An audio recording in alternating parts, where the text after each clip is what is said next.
मेरी सरकार जो सहारा में पैसा जमा गरीबों का अमीरों का वो पैसा मिला हम लोग को।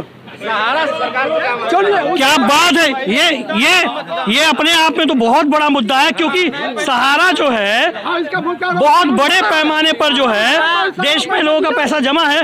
लेकिन ये बताएं आप वोट किसको करेंगे, वोट किसको करेंगे? हम किसी नहीं देंगे, क्या बात, जोजो की देंगे नहीं।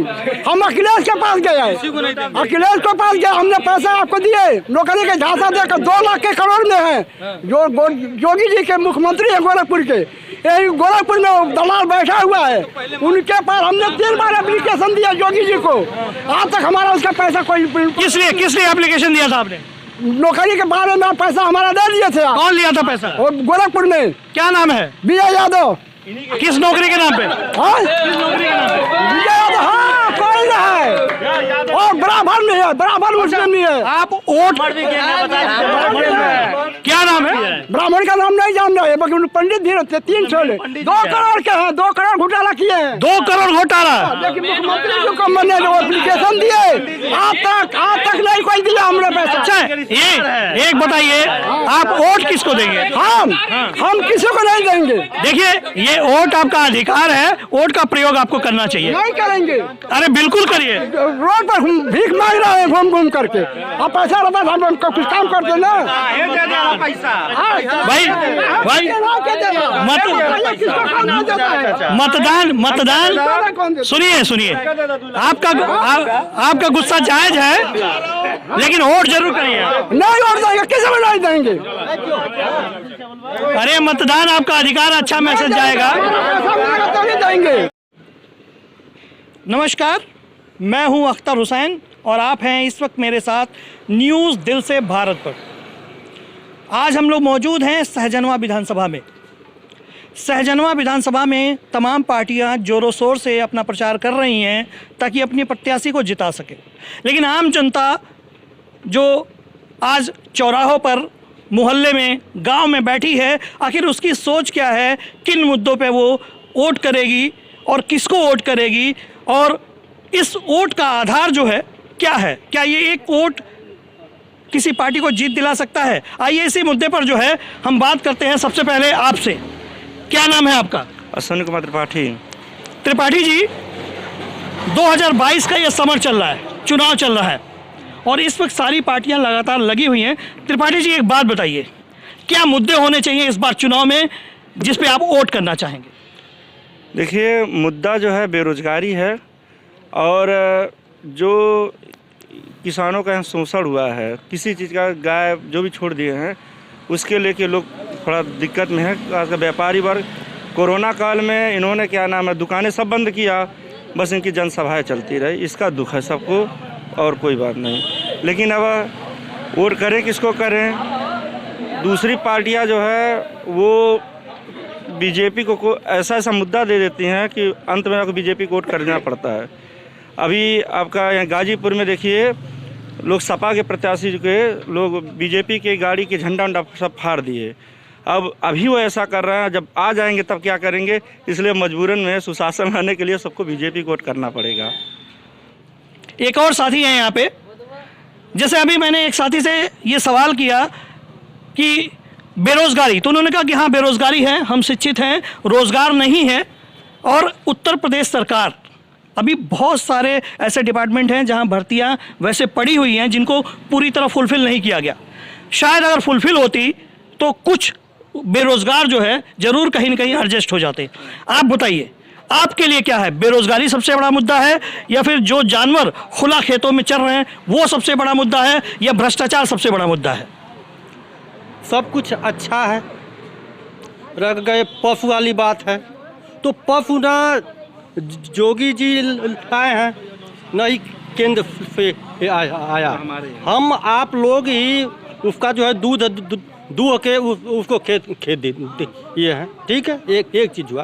फिर है कि अच्छा एक बात बताइए जी, जिस गाय को हम माँ का दर्जा देते हैं, जी, जिसकी हम पूजा करते हैं, आप अभी बोले हैं कि दूध दोकर हम लोग ऐसे छोड़ देते हैं। जी जी जी, तो क्या उस माँ का है कि क्या उस माँ का अपमान नहीं है जिसका दूध दो के आप छोड़ देते हैं? अरे भैया है लेकिन पछवा हुआ जब तो कोई है उसको मार के खेत दिया, तो इस यहाँ पे जिम्मेदार हम हैं कि वो जो कि राज्य है। भाई हमने तो योगी जी का नाम नहीं लिया, नाम तो आप ही ले रहे हैं। नहीं, हमने आवारा कहा क्योंकि यहाँ जितने भी लोग हैं आवारा पशु, सुनिए आवारा पशु हमने आवारा पशु हमने मेरी बात समझिए। आवारा पशु मैंने इसलिए कहा क्योंकि खेती किसानी जो है हर वर्ग के लोग करते हैं, चाहे वो किसी भी धर्म या किसी भी मजहब से हो।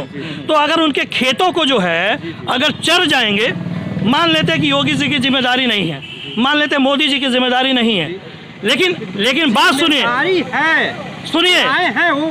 सुनिए अगर है तो आप ये बता दीजिए, बनारस का जो पशु बनाया गया है पशुओं के रहने के लिए, वहाँ 2 सालों से बेचारों को एक भी पैसा नहीं मिला है, और वो बता रहा कि हर रोज जो है कम से कम 70 गायें मर जाती हैं। तो गायों के ऊपर जो सियासत करते हैं, जो लोग राजनीति करते हैं, उनकी जिम्मेदारी बनती है कि आम जनता को इन परेशानियों से निजात दिलाना, और कैसे दिलाएंगे आप मुझे बताइए।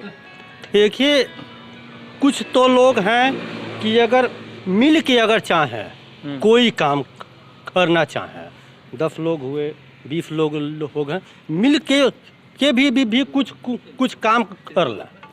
जहाँ पे जिम्मेदारी गैर को दें, ये कोई बात नहीं है। सही बात।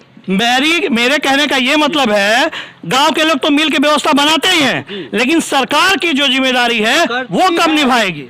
करती है और की है। हाँ, 2.5 साल से अगर करती है तो इतने बड़े पैमाने पे पशु क्यों मर रहे हैं? उनके खाने पीने की व्यवस्था क्यों नहीं हो रही?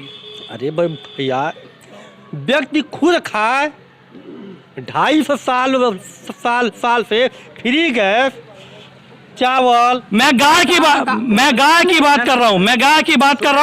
और एक चीज देखिए, मैं आपको बता दूं, फ्री राशन की बात कर रहे हैं ना आप, फ्री राशन की बात कर रहे हैं। फ्री राशन की बात मैं आपको बता दूं, ठीक है, आप अच्छे से जानते हैं कि आप जितने लोग हैं, हम सारे लोग जीएसटी पे करते हैं, हम सारे लोग इनकम टैक्स पे करते हैं। तो शासन के पास जो पैसा जाता है वो हमारी जेब से निकल के जाता है, शासन अपने पॉकेट से कुछ नहीं करती। तो अगर नहीं करती, हमारा पैसा है, तो हमारे पशुओं की भी रक्षा होनी चाहिए, उनको सुरक्षा मिलनी चाहिए, जिनको हम माँ का दर्जा देते हैं। माँ के ऊपर कोई सियासत नहीं होनी चाहिए। आप बताइए, वांड नहीं निकलेगा तो कहाँ से पाएंगे? वांड नहीं निकलेगा तो कहाँ से पाएंगे? प्रतिदिन का है कि 5 वैकेंसी नहीं निकला है। और मेरे भाई देखिए, एक चीज है, क्या कह रहे हैं? आर्मी का 5 साल में कोई वैकेंसी ही नहीं निकला हुआ है। अब सोचिए, आर्मी की 5 साल में वैकेंसी नहीं निकला है। हमारे गांव के 3 लड़के यूपी की ट्रेनिंग कर रहे हैं। बड़ी अच्छी बात है, अगर 3 बच्चे हुए हैं तो बड़ी अच्छी बात है। लेकिन मैं सुनिए यही काम कर रही है। देखिए, बिल्कुल अभी इन्होंने कहा कि हर सरकार करती है, लगता है हर काम के लिए। 50 साल तक कांग्रेस ने राज किया है, तो क्या तुरंत नहीं वो बदलाव आ सकता है? बदलाव आने के लिए कुछ वक्त चाहिए होता है। विकास ऐसा नहीं है कि आपके कदमों में आके गिरेगा। विकास आप प्राप्त करना चाहते हैं तो विकास के लिए रुकना पड़ेगा, विकास के लिए धैर्य रखना पड़ेगा। आपके पास धैर्य है नहीं और विकास के पीछे भाग रहे हैं। विकास कहाँ चला जाए? चलिए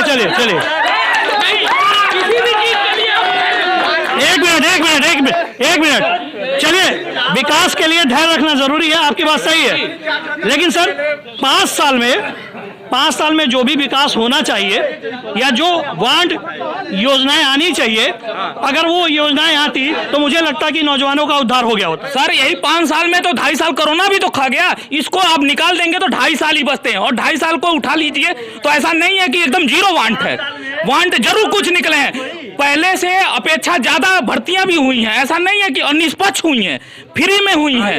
जो लोग काबिल थे, पढ़ने वाले थे, हमारे गांव में कई पुलिस वाले बने हैं, यादव भी बना है, ब्राह्मण भी बना है। एक बिरादरी को केवल उठाकर कहीं के सिंहासन पर ये बहुत अच्छी बात है कि जो सुनिए, ये अच्छी बात है कि जो काबिल लोग हैं उनको मिला, बिल्कुल। लेकिन सर, मैं यही आपसे बार बार कह रहा हूं, देखिए, कोई भी नेता जी जी जी, बिल्कुल। चाहे वो माननीय मुख्यमंत्री योगीनाथ हो हाँ। या तमाम जितने भी नेता हैं। बिल्कुल बिल्कुल। कोरोना काल के दौरान ऐसा नहीं था कि किसी को भी सैलरी ना मिली हो। कोरोना काल के दौरान ऐसा नहीं था कि किसी को उनकी सारी सुविधाएं ना मिली हो। कोरोना काल के दौरान कोई ऐसी चीज नहीं थी कि उन्होंने हासिल ना किया हो। लेकिन उत्तर प्रदेश में या भारत में ले लीजिए, कोरोना की वजह से जो कोहराम मचा, लोग मरे भी बड़े पैमाने पर, नुकसान भी हुआ बड़े पैमाने पर, एजुकेशन में नुकसान हुआ बड़े पैमाने पर, लोगों को रोजगार नहीं मिला। जनता आखिर किसके सामने जाएगी, किससे कहेगी? ऐसा कोई भी राज्य नहीं है जहां पे यह ना हुआ हो। जब बीमारी सेम आई थी तो राज्य क्या, अंतर्राष्ट्रीय राज्यों में भी, अंतर्राष्ट्रीयों में भी, हर जगह पे, अमेरिका हो चाहे कहीं पे वो, ऐसा नहीं है। वो विकसित देश नहीं है, विकासशील देश है। वहां पे जब यह महामारी इतने भयंकर रूपों में फैल सकती है तो यहाँ कितने भयंकर रूपों में फैली होगी यह तो जान सकते हैं। और रही बात हमारे उत्तर प्रदेश की, तो हमारे उत्तर प्रदेश के जितना बड़ा कोई राज्य नहीं है। तो जब जो राज्य की संख्या ज्यादा होगी तो वहां पर हर चीज की प्रॉब्लम भी ज्यादा है। राज्य की संख्या ज्यादा होगी तो रोजगार भी ज्यादा होना चाहिए। ऐसा है सर, रोजगार ऐसा नहीं है कि नहीं है, रोजगार तो बहुत है यहाँ पे। तो ऐसा नहीं है कि रोजगार नहीं है, यह कहना गलत है कि रोजगार नहीं है। लायक नहीं। आप उस योग्य, अच्छा, यानी कि आपका मानना है कि पूरा प्रदेश नालायक है? नहीं, ऐसा कहीं नहीं है कि पूरा प्रदेश नालायक है, क्योंकि उसी प्रदेश में हम हैं। जब हम हैं तो हम नालायक अपने आप को नहीं ना कहेंगे। तब कैसे कह रहे हैं कि लायक नहीं है, लोगों को रोजगार नहीं मिल पा रहा? भाई वजह बताइए। शिक्षा का स्तर बहुत गिरा हुआ है। जब शिक्षा का स्तर ऊपर आएगा, अपने आप योग्यताएं ऊपर आएंगे। शिक्षा का स्तर गिरा है, बिल्कुल गिरा तो है। इसका जिम्मेदार कौन है? सरकार है सर, तो अभी पिछली सरकार है। मौजूदा सरकार तो योगी की थी। ऐसा है, मौजूदा सरकार को 5 साल में नहीं ना पूरा नियंत्रण, पूरा जोड़ तोड़ सब लगा दिया जा सकता है। जितने दिन और सरकारों को देखा गया, 5 साल के पहले कि IAS नहीं हुए, PCS नहीं हुए, रोजगार नहीं मिला ना, तो इस समय भी वो मुद्दा है मेरे दोस्त। अरे सर, मुद्दा तो हर चीज का होता है, पर कुछ होने में समय लगता है। यदि 5 साल सरकार, एक बात 5 साल और देखिए आप। एक बात बताइए, अभी ये बताइए, आप लोग जो है भाई जिस भी पार्टी के समर्थक हैं, जिसे भी मानते हैं, किसको वोट देना है आपको? किसको वोट देंगे आप? सर योगी को दे रहे हैं, भाजपा नहीं, योगी को दे रहे हैं, क्योंकि योगी जैसा मुख्यमंत्री नहीं है। हम योगी को दे रहे हैं, हम ना भाजपा को दे रहे हैं ना किसी को दे रहे हैं। पर्सनल एक व्यक्ति को दे रहे हैं, योगी को दे रहे हैं। योगी जैसा शासक नहीं है, इसलिए योगी को दे रहे हैं। यानी योगी जी को दे रहे हैं, मोदी जी का चेहरा नहीं देख रहे हैं? नहीं, योगी जी को देख रहे हैं, मोदी को नहीं। हम अपने उत्तर प्रदेश के लिए योगी जी को ही देख रहे हैं, क्योंकि हम उत्तर प्रदेश में हैं, हम उत्तर प्रदेश की जिम्मेदारी को लेते हैं, तो हम योगी जी को ही देख रहे हैं। लेकिन ये लोकतंत्र है, यहाँ चुनाव हो रहा है, मतदान हो रहा है, इसलिए सबका अपना अधिकार है मत देना। कौन किसको देता है वो उसकी मर्जी है, लेकिन कोशिश ये करें कि यार 2022 का जो ये चुनाव है सहजनवा विधानसभा में, आप सभी लोग जो है ज़्यादा से ज़्यादा मतदान करें, ताकि वोट परसेंटेज जो है यहाँ पे बढ़े, घटे ना। न्यूज़ दिल से भारत से मोहम्मद अख्तर हुसैन, एक भारत नेक भारत, जय हिंद जय भारत।